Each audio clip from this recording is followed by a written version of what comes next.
Hello, இன்றைக்கி ஒரு recipe தான் பார்க்க போகிறோம். உருளைக்கிழங்கு குழம்பு எப்படி பண்ணுறதுன்னு. கடாயில் ஒரு ஸ்பூன் எண்ணெய் ஊற்றிட்டு காரத்துக்கு ஏற்ற மாதிரி வரமிளகா மல்லி வறுத்தெடுத்து வச்சுக்கலாம். மறுபடியும் ஒரு ஸ்பூன் எண்ணெய் ஊற்றிட்டு சின்ன வெங்காயமும் தக்காளி பெருசாக இருந்தால் ஒன்று இல்லாட்டி 2 போட்டு நல்லா வதக்கி எடுத்துக்கலாம். குழம்பு தாளிப்புக்காக மிக்ஸி ஜாரில் பட்டை கிராம்பு சோம்பு இதை பவுடர் பண்ணி எடுத்து தனியாக வச்சுக்கலாம். அகைன் ஜாரில் என்ன அரைக்கணும்னா தேங்காய் தேவையான அளவு, பொட்டுக்கடலை ஒரு ஸ்பூன், கொஞ்சமாக சோம்பு, நம்ம வறுத்து வச்சுருந்தது எல்லாம் மிளகா மல்லி வெங்காயம் தக்காளி இதெல்லாம் நல்லா பேஸ்ட்டாக அரைச்சி எடுத்துக்கலாம். கடாயில் 2 ஸ்பூன் எண்ணெய் ஊற்றிட்டு நம்ம பவுடர் பண்ண பட்டை கிராம்பு சோம்பு ஃபஸ்ட்டு சேர்த்துட்டு பொடியாக சாப் பண்ண பூண்டு கருவேப்பிலை இதெல்லாமே வதக்கி விட்டுட்டு ஒரு பெரிய வெங்காயம் ஸ்லைஸ் பண்ணி சேர்த்துருக்கேன். இதையும் வதக்கி விட்டுருங்க. இதுக்கப்புறமேட்டு நம்ம அரைச்சி வச்சுருந்த பேஸ்ட்டை நல்லா சேர்த்துட்டு மஞ்சத்தூள் கல்லுப்பு சேர்த்துக்கோங்க. இது கூட என்ன வெஜிடபிள் வேணாலும் போடலாம். நான் வந்துட்டு இன்றைக்கி உருளைக்கிழங்கு சேர்த்துருக்கேன். காலிஃப்ளவர் கத்திரிக்காய் இது எல்லாமே நல்லாயிருக்கும். இதுக்கு தேவையான அளவு தண்ணி ஊற்றிக்கோங்க. உப்பு காரம்லாம் செக் பண்ணிக்கோங்க. இந்த டைம்லேயே எனக்கு காரம் கம்மியாதனால நான் மிளகாத்தூள் கொஞ்சம் சேர்த்துக்கிட்டேன்.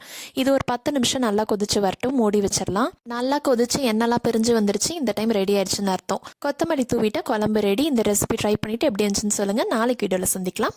பாய்.